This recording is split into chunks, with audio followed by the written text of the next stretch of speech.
达我们诚挚的谢意以及热烈的欢迎。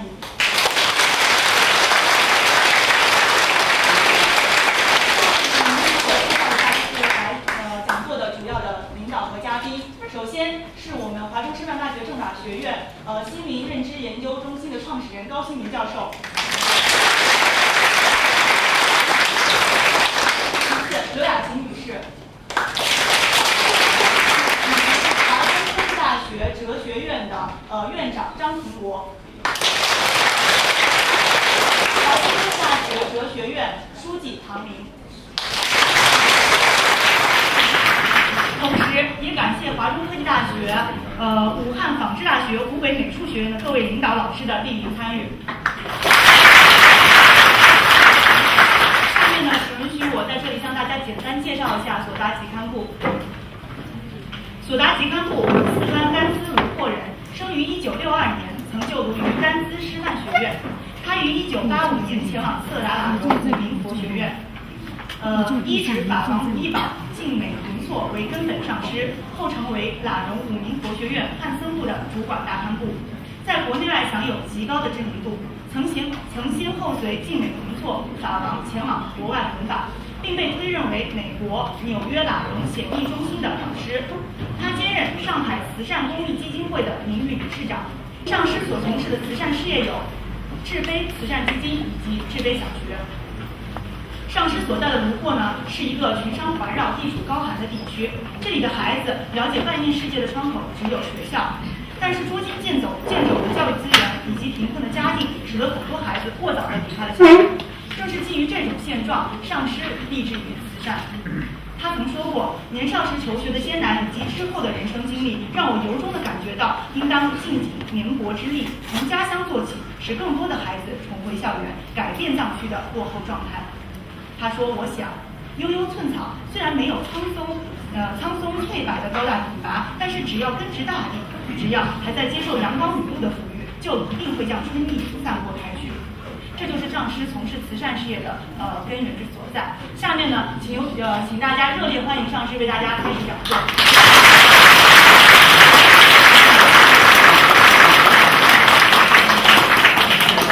各位尊敬的教授、老师，还有我们的同学们，晚上好。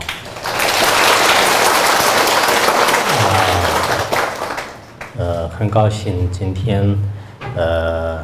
跟华中师范大学法学院心理认知研究中心的各位老师、同学，还有其他高校的一些老师、同学们一起交流。今天我所交流的主要内容呢，是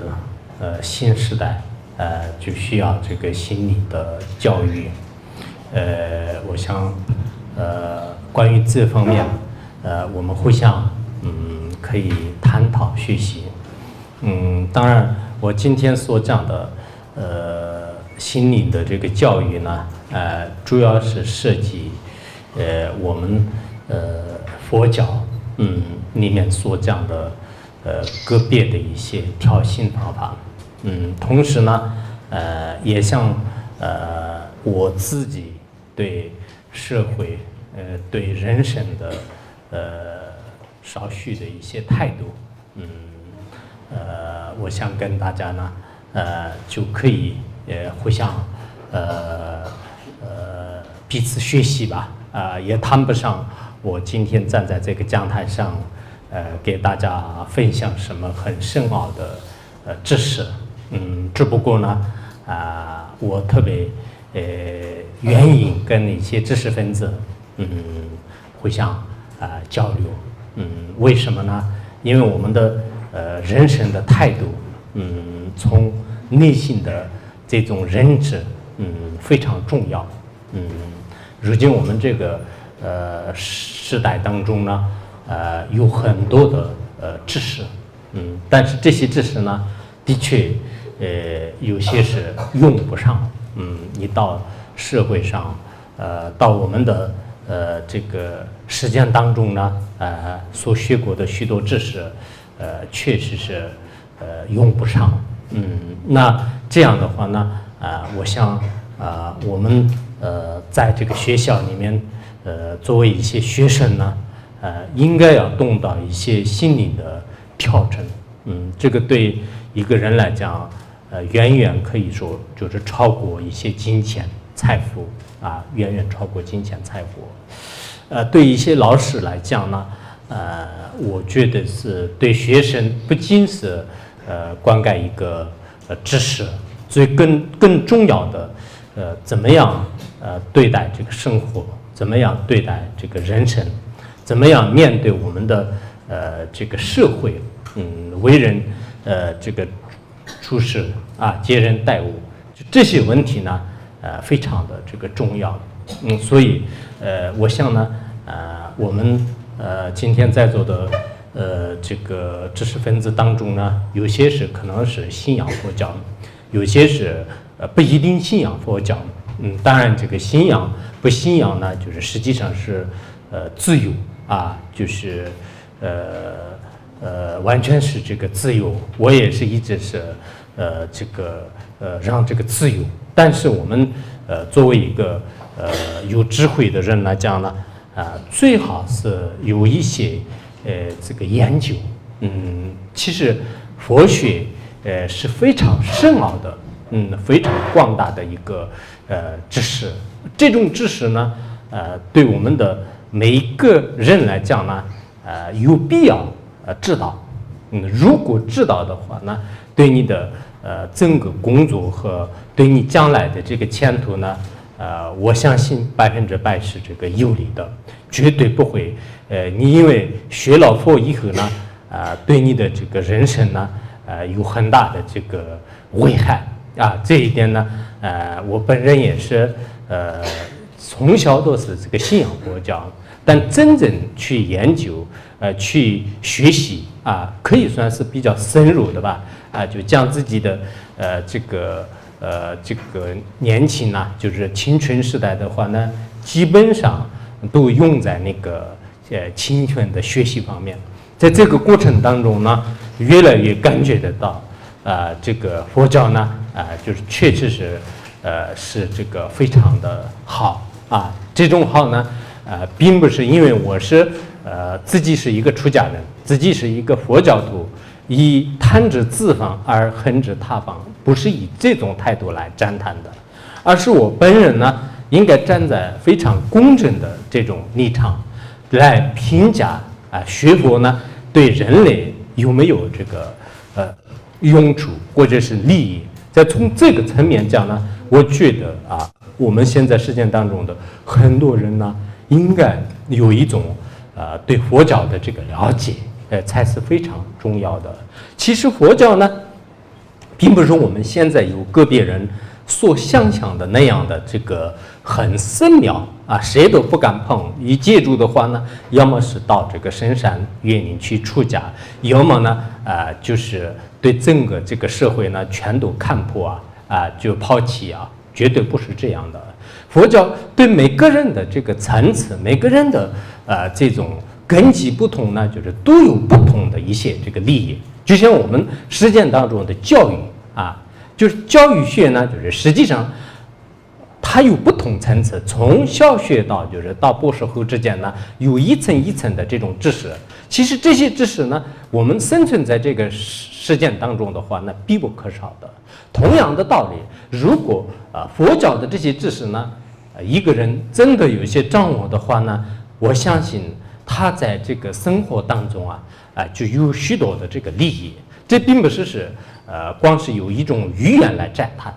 就实际行动当中的话呢，我经常在想我们在生活当中呢，有很多人这个面对生活的时候非常脆弱的确是，不管是有钱、有地位、有才华、有这个各方面的一些这个福报，可是呢，在这个生活当中呢，的确就像《中观400论》讲的一样的，就是我们这个实践里面有许许多多的这种痛苦当你痛苦出现的时候呢，就面对的能力就是相当这个差的就不管是从历史上的就是文学技匠或者历史学家、文学家，从他们的历史上看呢，最后人遇到生老死病的时候呢，有些就没办法面对啊，就有些呢就只有这个选在自尽。在这种情况下呢，我们经常想单元呢，就是很多人这个学习佛法啊，学习佛法呢，并不是因为学习佛法以后我们的这个什么队伍就庞大起来啊，对我个人有什么这个利益呢？不是这样的啊，因为呢自己觉得是如果懂得了一些佛教的一些道理的话呢，并不是这个人们所想象的那样，就是非常的这个痛苦啊，或者说是这个非常的这个忧愁啊、伤心啊、焦虑啊，就不是这样的啊。我仅仅说一个，比如说佛教里面就是讲的这个无常。那么无常的话呢，我们很多人就是根本不考虑人就是有死亡的这种现象出现，人不管你的地位、财富、身体，都会变成一些这个无常。人们都是想的是特别美好的、特别圆满的一种这个向往，但这种这个向往呢，确实是它是有变化的啊，高极必多啊，就是刹那无常啊。佛教里面有表面上看来特别简单的一种名词，可是实际上呢，真的对我们的这个人生呢，就是剖析的特别的彻底啊。在这种现象呢，我想。如果我们不知道的话呢，就是人毕竟在这个生存在这个时间当中是几十年，在几十年的为自己的工作、为自己的前程呢，就是奔波努力啊，到一个违缘就是最后出现的时候呢，会就是出现有种这个无法想象的一种这个痛苦啊。在这样一来呢，我想这个不管是任何一个高等的这个学校当中呢。就是老师也好，学生也好，除了我们平时所学的知识以外呢，应该这个心灵的这种教育我像这个华师大这边这个有心理忍者的这个研究和教育我听到这个就心里很高兴。高兴的原因呢，我想是这些老师呢。应该是对这个学生是很关心的，我们这个如今的这个教育呢，就是需要内在的一些培养和这个成长内在的一些培养和这个成长，如果没有的话呢，光是为这个金钱、为财富而这个努力的话呢，有些是总是没有福报的时候是不可显现的，有些即使现前呢，但是呢，对你的人生呢不一定得到了真实的这个快乐就不一定真实的快乐。所以我们的这个教育呢就不能天天的是单着一个希求这个金钱了，光是希求金钱的话呢这一点就是是非常的这个不明智。我记得在06年的一个这个新闻06年的一个新闻呢有这样的一个说是这个中央电视台有一个对话的这个节目这个对话的节目呢当中这个邀请了这个中国和美国的高中生就是做一次这个价值观价值取向的一个考察。在这个考察的过程当中呢主持人就是专门拟了几个金钱还有这个权利还有呢这个真理、智慧、美，就是大概是有5个这个项目，就是然后呢就是让他们自己这个选择，就是对自己的价值的这个方向的定位。在这个时候呢这个美国的学生呢都已经拿上了这个智慧和真理。他们的理由是什么呢？有了智慧的话呢这个可以希求真理。当这个希求真理以后的话呢，就是其他的这个财富呢，垂手可得。以这个原因呢，当时这个拿了这个就是选择这个真理。而当时中国的这个学生呢，除了一个学生就是他接受这个美就除此之外的话呢，都这个接受的是什么呢？就是金钱和权势就金钱和这个权势。当时呢对我来讲是这个印象很深现在我们的说实话，我也并不是说是这个美国的所有的好，中国的所有的不好，不是这样的。我们人说话也好，做事情什么事情都是应该是1分为2来这个对待。但是确实我们现在这个这个几千年的很多的内心的这个道德的教育呢，有这个消化的这种这个现象，就是非常这个严重啊。如果这样的话呢，那么就是将来啊，就是的的确确是我们的所有的这个人才呢，就是知识、生活的趋向和价值观呢，建立在一种这个金钱和物质上面啊，建立在一种外在的这个发展上。而内心的调整和内心的这种快乐呢，谁都就是没办法这个获得。那这样呢，就是的确也是这种这个需求呢，就是这个不成功的就是不成功的。我看到我刚才进来的时候，你们华师大的一个大的这个石头上就是说的是这个就是求实创新就是你的这个树人，我心里面就是自然而然产生一种对道德就是应该是很关心但是也许是这是就是放在这里，就是因为这个真正的这个学校里面是不是这么重视呢？我也不知道。我第一次来这个法学院，我第一次这个跟大家这个接触。但如果是真的是我们对这个道德就是非常的重视的话呢，那么将来就是培养出来的这些学生呢，就是个个都是对这个社会有利，对这个个人的这种这个生活和方向呢，就是绝对是这个有利的。现在我们的这个社会呢，我认为呢，大家都是盲目的就开始这个追求金钱，就是追求这个财富很多大学生呢，当他那个毕业的时候呢，他自己有一种压抑感，没有安全感，始终是觉得是这个生活对他的这个压力是非常大的压力是非常大的，而且觉得是好像生存在这个世界上呢，就是几乎都是没有什么实在的这种意义，甚至有些人呢，这个去那个就可能选择就是一些不明智的这种这个行为就是昨天我跟那个浙江大学的一个老师就是他说他的这个孩子的话呢，因为老师也逼他的这个这个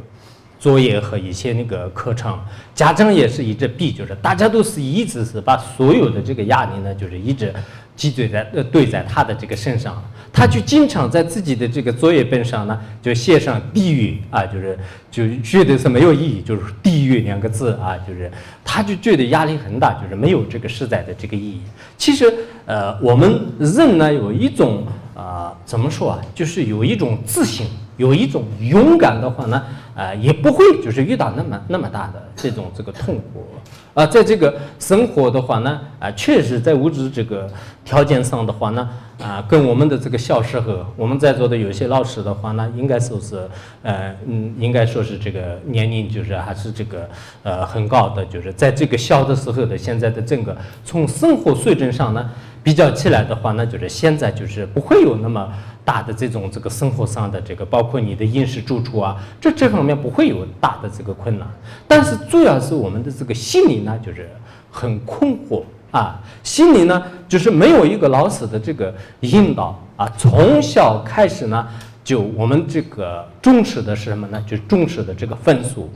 就是不重视这个爱心不重视内在的这个道德，这一点呢，就是我们现在确实就是很大的一种这个缺憾就是很大的一种这个缺乏。本来在汉地来讲呢，就是虽然没有像那个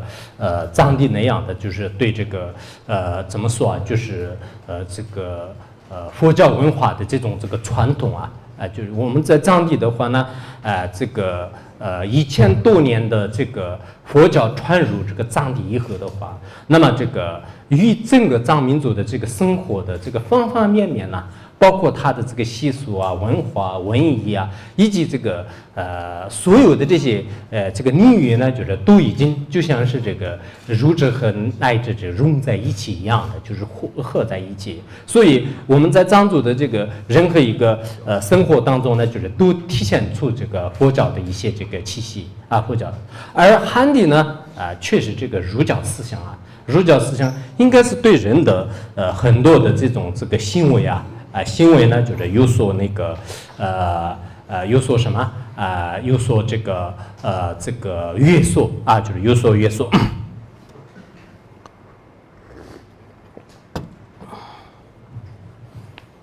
这个发现热啊，好像很多藏族人是吧？没有，对啊。刚才那个有一个纸条说是拉萨话可不可以提问题？我应该可以。等一会儿你们用藏语来那个问问题，他们好多人都听不懂。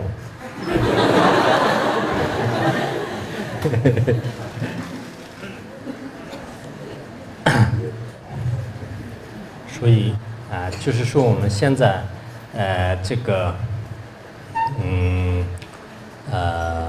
道德教育，道德教育确实非常的重要。以前呢就是像那个老师啊，讲那个老师就是在这个韩语里面就是讲老师的时候呢，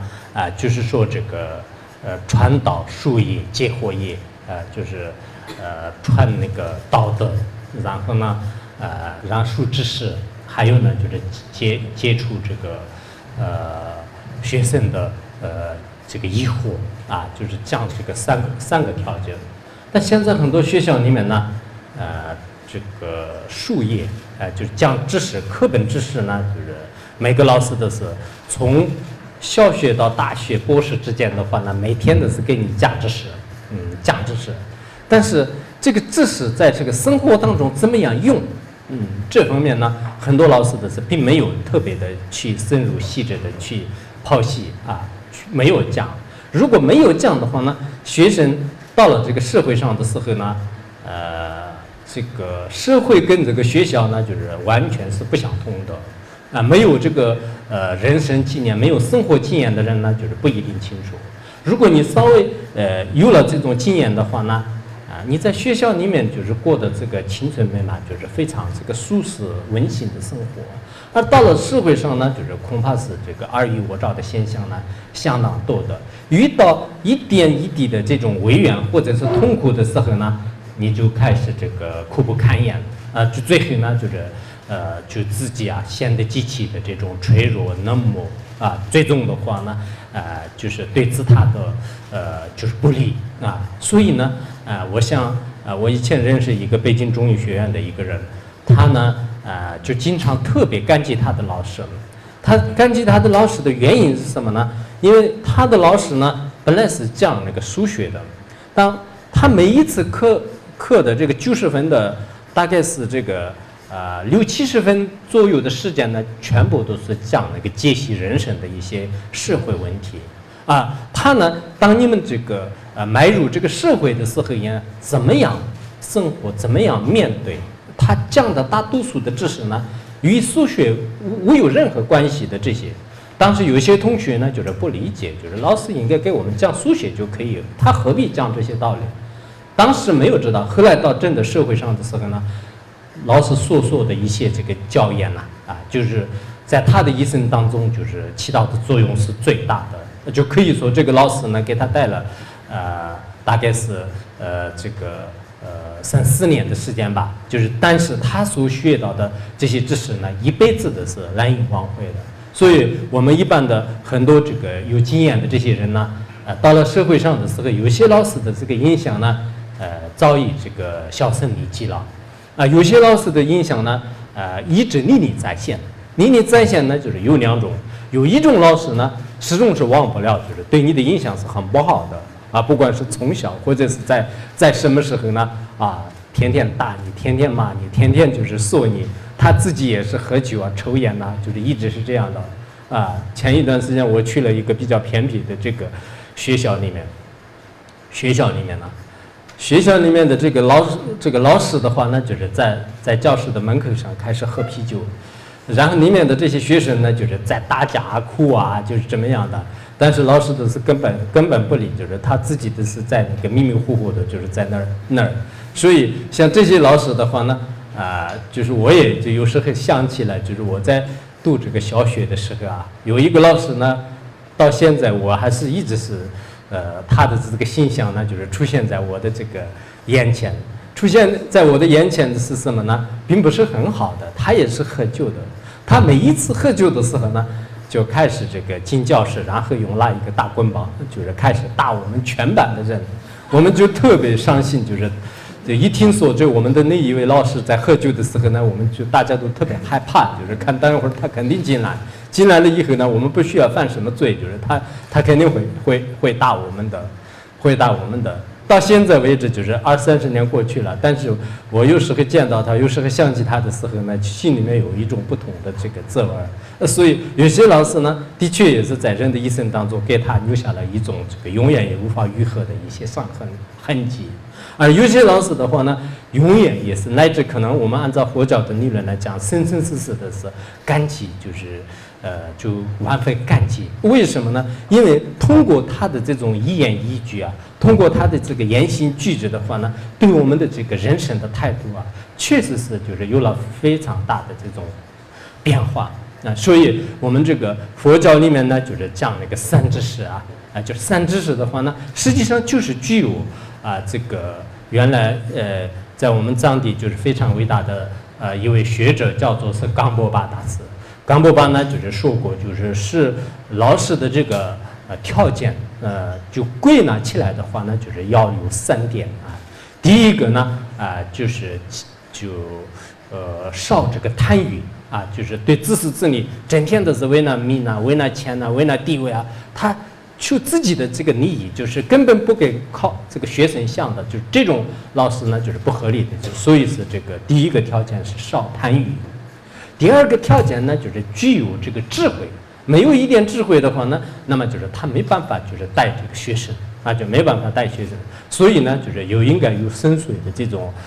这个智慧敏锐的这个智慧就智慧。然后第3个呢就是有这个大悲心，我们经常说的这个关爱心就关爱心。那么有了关爱心的话呢，他会关心就是学生，因为他是已经出来的人，他知道是这个社会的这个问题是怎么样。当这个学生呢到了这个实践当中的时候，是如何这个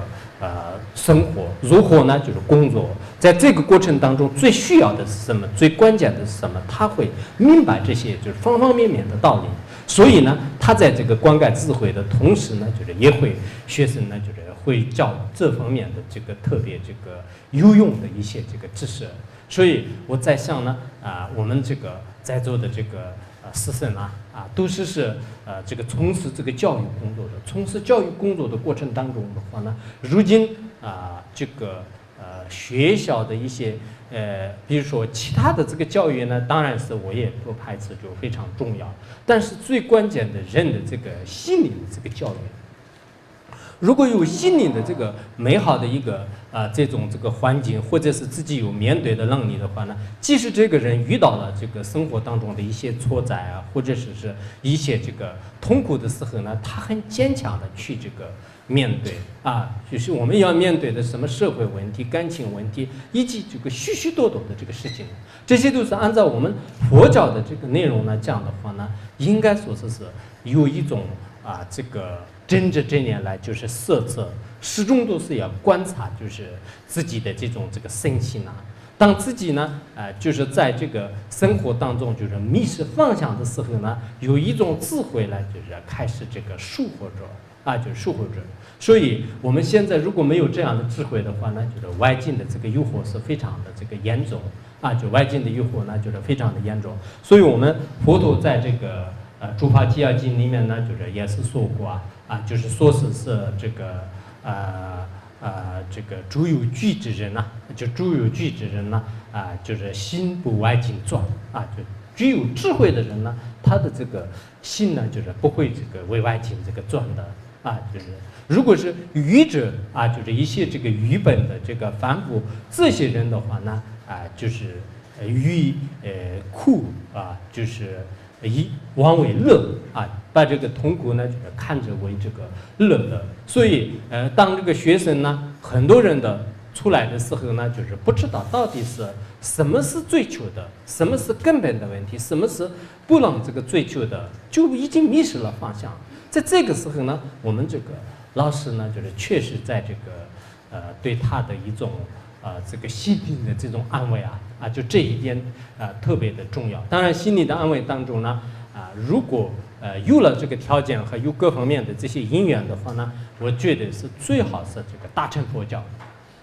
为什么？大乘佛教的话呢，无有任何条件的去帮助呢，就是所有的这些这个乃至这个一切的这种众生就是众生。那么这种这个心态和这种这个精神呢，在我们这个实践当中是非常的这个难得。就确实是我们在这样的这个社会当中呢，如果有了这个大乘佛教的这个理念的话呢，真的是我想呢就是我们不管是你当时什么样的人呢，就是都对你这个有利的，因为不想到自己的事，要想到别人的这种精神呢，这就是我们佛教的最精髓、最好的。因此有个别的一些这个学生呢，也许就是不一定知道就是现在的这个佛教的这个含义。有些人认为佛教呢，就是可能在这个寺院里面就是朝拜这个烧香或者说是这个念经这些道理。其实这些呢，就是我们这个佛教的一个行为，就是可以一个行为，说可以行为。但是真正的这个佛教呢，以前印度有一个特别了不起的智者，叫做是释经论师。释经论这一直到了这个俱舍论，在俱舍论里面呢，就是讲这个佛教呢，就是教法和正法就是教法和正法。那么教法呢，就是我们现在的这个三藏12部的这些理论方面的就是理论方面的。我们汉地和藏地都有大藏经和论著，就是特别丰富的这些这个作品就这个是教法。而正法的话呢，我们每一个人的心里面的这个出离心菩提心或者说是心性智慧悲心就是这些。那么这些都是正法。真正的这个佛教呢，就是其实是这两个教学的内容这两个教学。因此我们有些人呢光是这个外面穿着一个比如说出家衣服呢，它是不是佛教呢？佛教的部分的一个行为不一定是代表佛教。真正的这个佛教呢，是一种这个善的教育，也是一种美的教育心里面的一种这个教育。这种教育呢，我们在这个任何一个高等的大学里面呢，如果有了这样的这个教育的话呢，那么心善就是一切都是会善的我以前看过一个北大的一个教授就是他经常说，只要是善的方面的话呢，我们都愿意参与。我觉得说的这句话挺好的。我们这个学生也好，老师也好，只要是一些好的方面的话呢，我们这个尽心尽力的去这个参与去做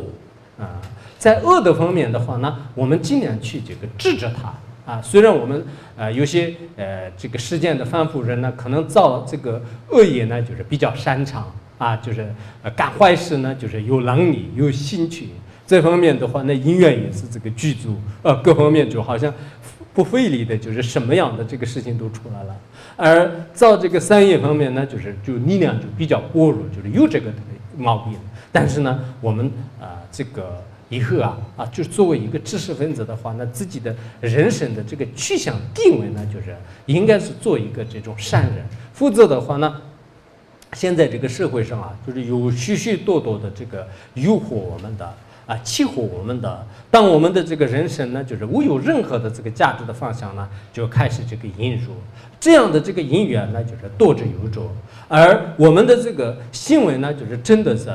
比如说我做一些这个慈善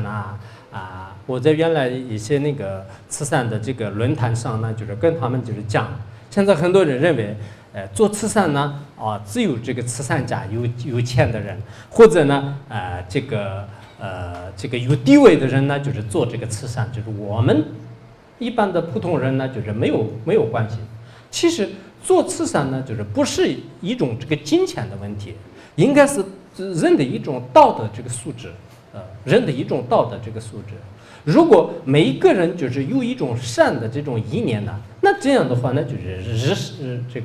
日行一善，就每日呢，哪怕是在自己心里面产生一个善念，我要做好事，帮助别人，看到别人呢，就是有一些好的事情的时候，我们对他就是进行这个随喜快乐欢喜那这样的话呢，就是这是非常的这个重要就佛教呢就一直这个强调呢，就是每一个人的这个心身体语言呢，就尽量的就是往这个善的方面呢，就开始这个进步，有这个进步。这就是佛教的这个究竟这个意趣，诸我莫作，诸善奉行大家都很多人都应该这个知道就是凡是恶的呢，就是不要做；凡是善的、好的呢，就是去做。这就是佛教的。那么佛教徒里面是不是都是做善事呢？不一定，有些是真正的佛教徒，真正的佛教徒呢不会干坏事，而有些是可能是就是带着这个佛教的这种形象就是实际上不管出家人也好，在家人也好，有些人的这个行为呢，就是不是很如法的话呢，那就是他不能代表佛教是正确的、纯正的，应该可以这么说。但是佛教徒的次第呢，就是有高有低。就是佛教徒的这个水平呢，就是也是这个不一定完全都是一致的。所以现在我们的实践当中的有些人呢，认为某某佛教徒的行为不好，所以佛教不好，就是就跟这个一概而论，就这种做法是不对的。个别人的这个行为呢，不能就是代表不能代表。比如说我们大学生呢，就是应该是大多数是好的，但一两个呢，应该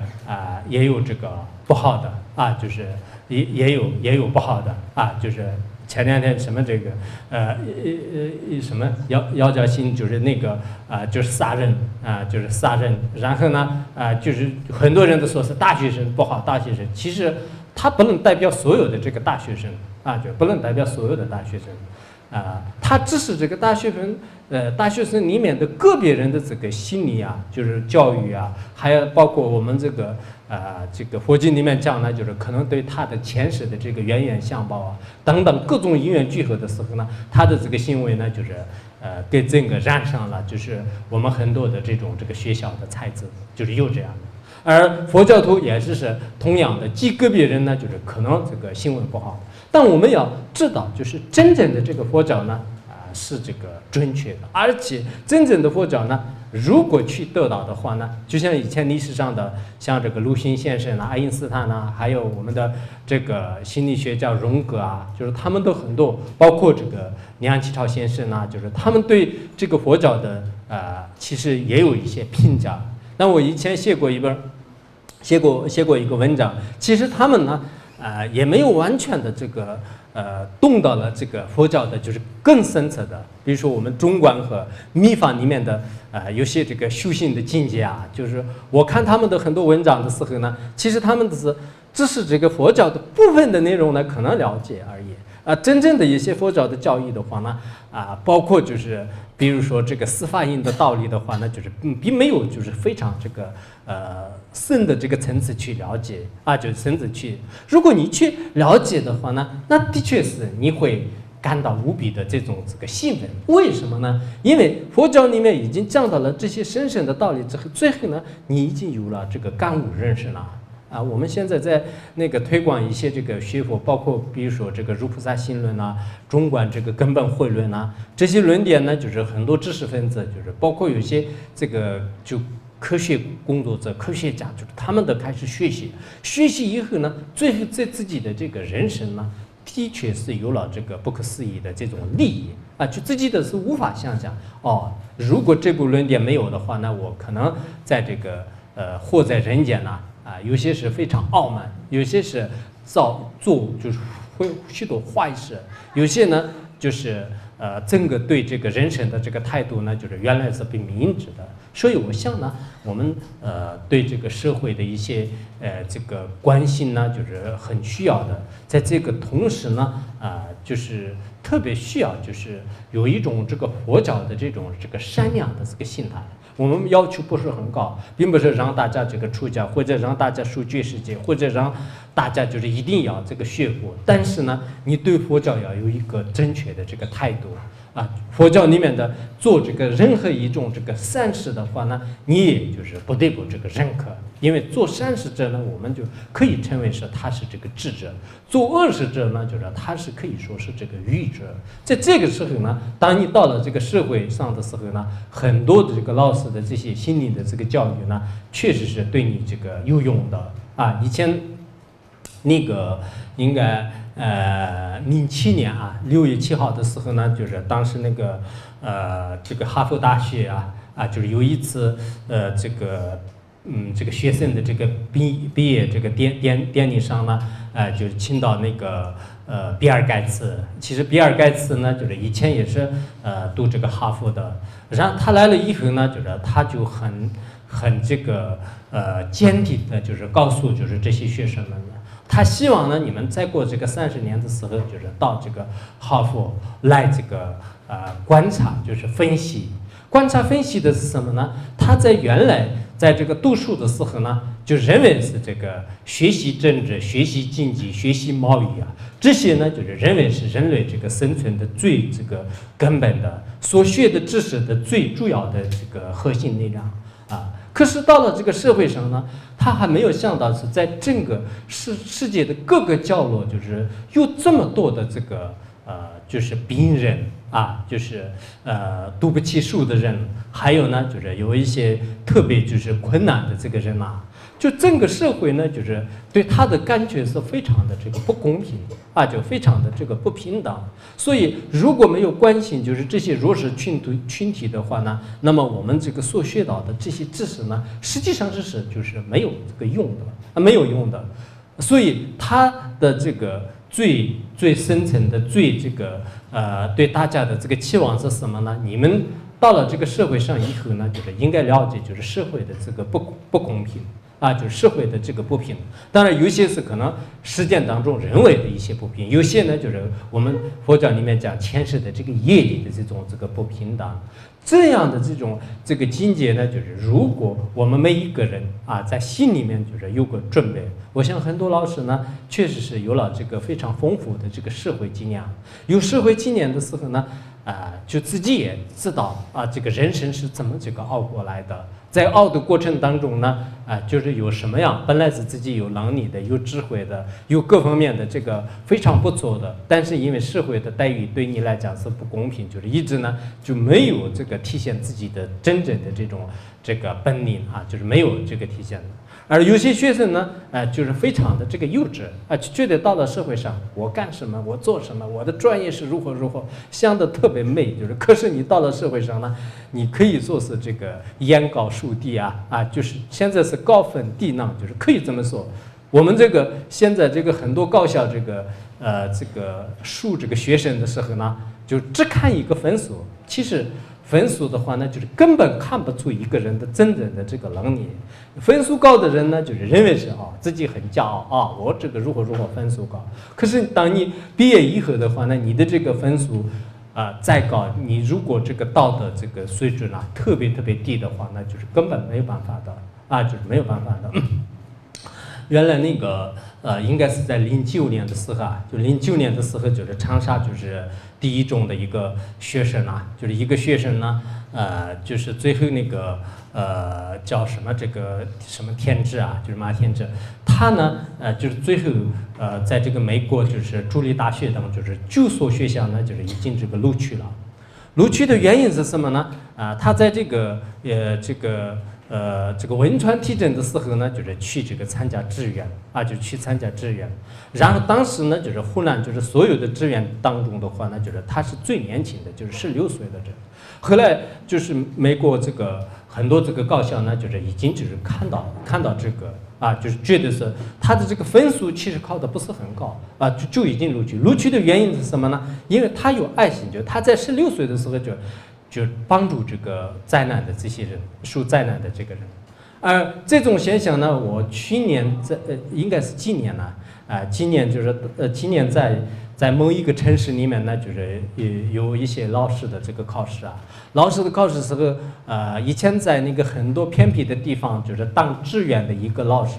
他已经当了这个各个偏僻的地方去，就是当5年的这个志愿者，而且呢他的整个这个知识水平是相当高的。后来好几所接近10几所学校呢，就是都想要他，但是呢因为他到很多偏僻的地方去当志愿，就是他们都担心就是会不会这个人心里有点问题，就是所以呢谁都不敢要完全是跟这个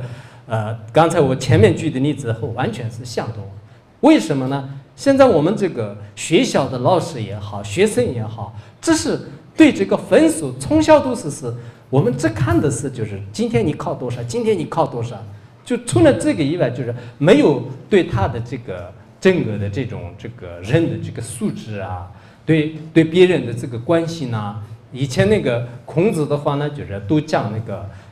这个孝顺啊，就是孝顺，就是仁义啊，这些方面的话呢，就是基本上都是现在就是不提。这就是我们这个可以说是教育的一种缺憾啊，就教育的一种这个缺乏啊。否则，如果我们不讲一个道德的这种这个准则的话呢，你分数再高啊，就是你高的这个博士生啊，什么什么，好多人都说啊，我是博士生啊，我是研究生啊，就自己认为是真的，已经我们佛教里面讲的这个成佛了一样的，就是其实你真正这个学到了什么？即使你学到的话，那你的人格怎么样？就人格如果没有，你的对父母的孝顺，对社会的关心，对整个这个众生的悲悯心啊，就这些都没有的话呢，其实到了最后的时候也变成这个废品。就是说实在，也许这些语言呢，对你们有些这个有一定的这种这个智慧的人呢，就是不一定就是听得很乐观。但不管怎么样，我是这样不会的，自己所看到的有些事情现象呢，就是可以就是说出来啊，就如果觉得不合理的话，那就是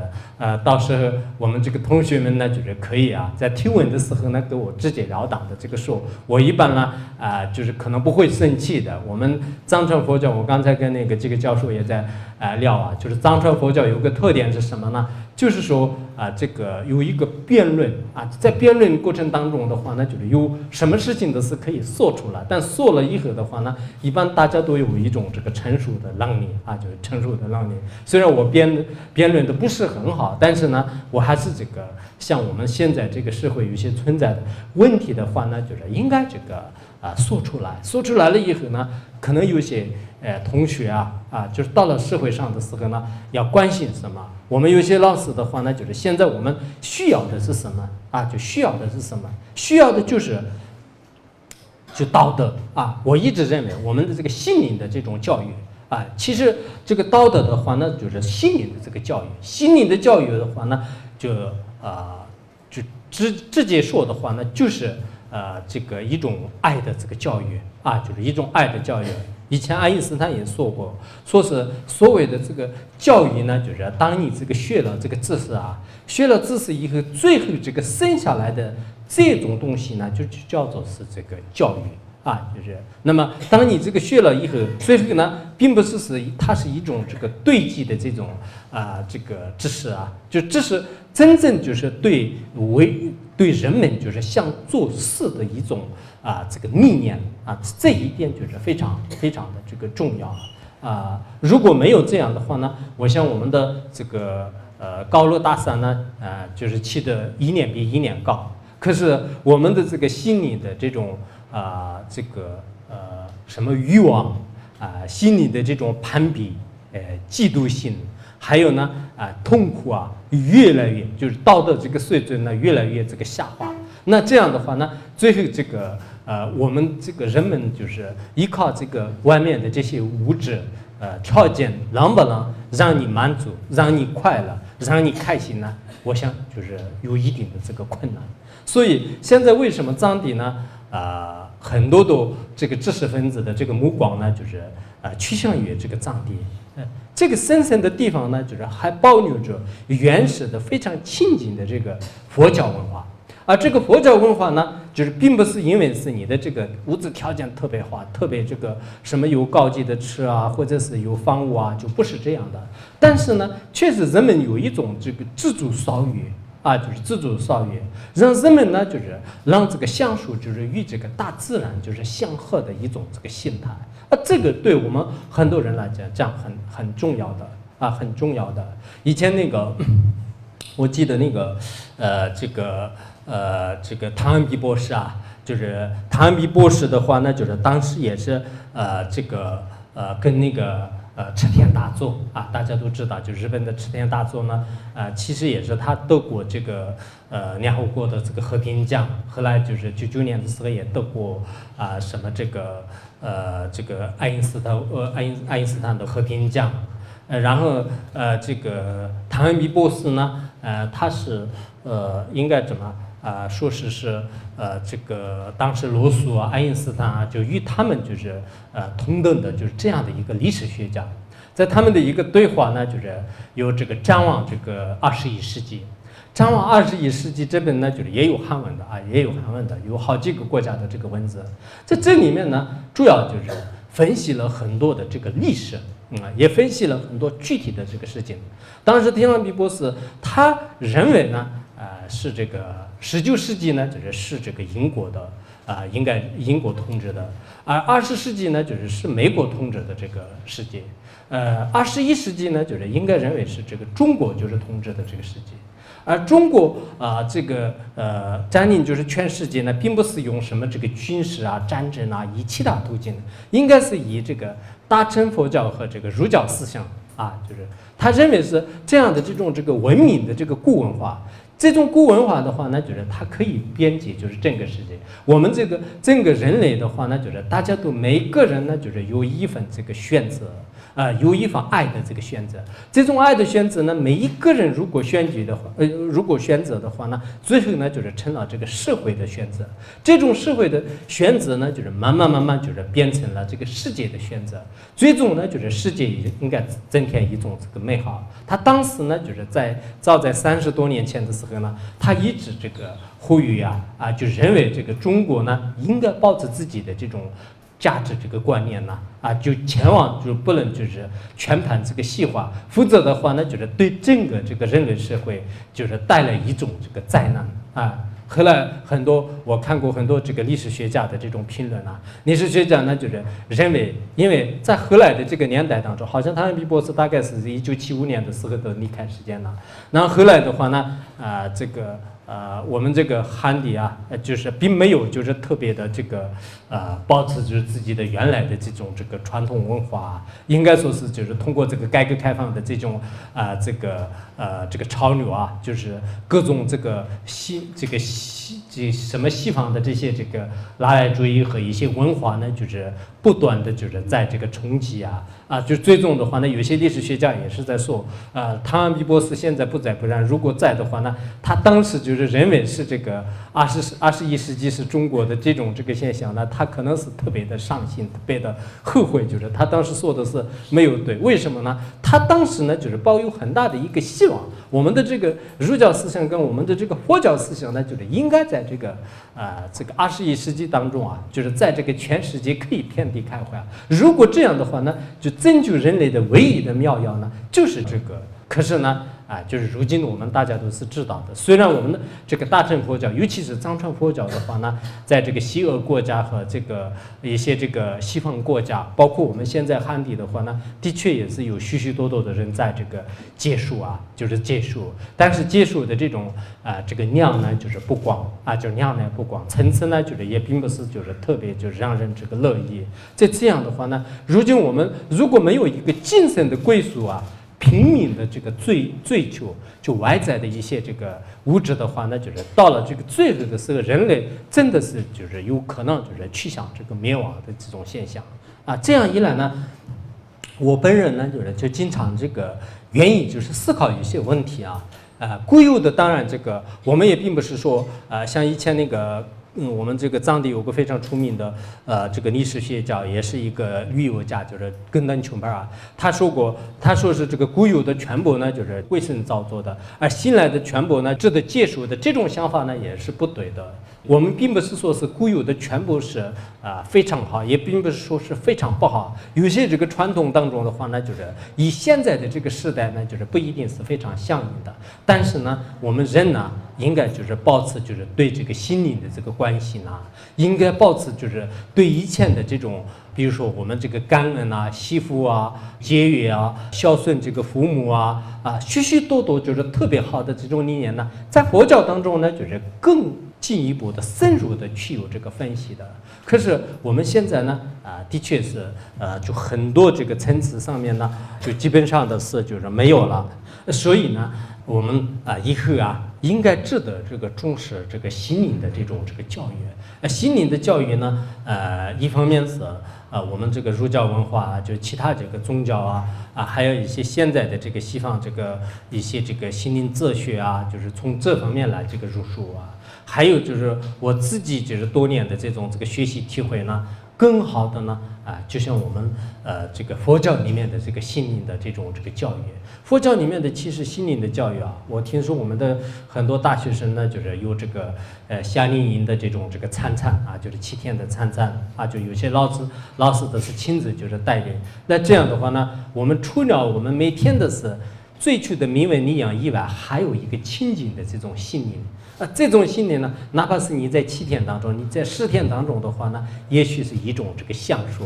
这种相术的背后的话呢，就是有更这个深的一些这个境界。的确是我们这个人呢就是是这个人之初这个本性都是善的就是应该说是有人。可是后来呢，就是依靠这个恶知识依靠就是恶劣的这个环境呢，就是将我们的所有的这些本来面目呢，就是全部都就是染色了就全部都是被这个已经这个就是迷惑了就是自己就无法这个见到是真正的这个性的这个本性。所以呢人应该有时候呢，就是到一些这个清净的这个寺院当中去就调整你的这个心态就调整你的这个心态。有时候的话呢你这个通过一种参禅的这个方式来就认识自己的这个性的本性。有时候呢应该就是用自己的智慧，按照这个佛教里面呢专门讲这个因明和中观这个因明和中观来进行这个推测一切万法呢我们说是空性。我们说的空性呢，并不是说是说空了就空，不是这样的。它有非常这个严密完整的一种逻辑推理。这种推理呢，尤其是作为大学生呢，自己认为自己很聪明，自己认为自己很有智慧，应该你最尖锐的这种智慧来进行观察整个万事万物到底是不是空的。确实是这样观察的时候呢这一点呢，就是跟这个物理学家比如说像以前的这个爱因斯坦就很多的这种观点呢，就是非常的这个相合。量子力学的很多的这个物理学家，他们也是绞尽脑汁观察，最后的话呢，好像整个世界都是已经变成空了，就是他们也自己都是不相信，他们就觉得是非常震撼，非常这个震惊他们认为随这个量子力学呢，就是如果学得很好的话呢，就是感到就是非常的这个惊讶。如果你没有到达这种境界呢，就是说是这个量子力学就是学的就是没有这个突刺所以很多的这种道理的话呢，我认为佛教呢，就是不管是人类学、社会学还是自然科学，从方方面面来看的时候呢，在佛教的这种浩瀚如海的这种这个经论当中呢，就是确实找到它的这个真理和找到它的这个出处。只不过我们人类呢，就是确实与这个世间的各种迷醉药呢，就是已经这个迷惑了我们的这个心和这个智慧就是我们的这个智慧。而在这个世间当中呢，就是迷迷糊糊的，就是认为眼前的就是有了什么钱财有了地位有了工作，就已经一次而满足了。更需要了解的呢，我们人的确是还有这个前世后世的存在人的这个前世后世存在的这个核心的道理没有动到的时候呢，就是人都会做一些这个坏事好多人，尤其是我们这个进化论就是进化论确实是其实现在很多这个智者呢，就是认为是当时的这个达尔文的这个进化论呢，实际上是一种这个猜测，它没有一个非常正确的、非常那个确凿的一种这个依据确凿的一种依据。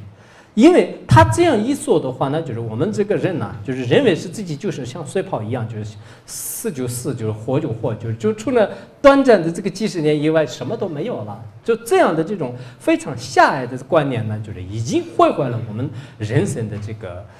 这个漫长的这种这个生活啊，所以呢，我们的这个知识分子呢我并不是要求你们每一个人必须这个承认前世后世，但是呢，你如果要像这个批驳，或者你要像那个就是说这个前世后世的不存在的话呢，那么你要有一种这个有一种这个非常这个就可靠的这个理论，光是你说就没有，就不是没有的就我们这个历史上就非常伟大的这个发成论是在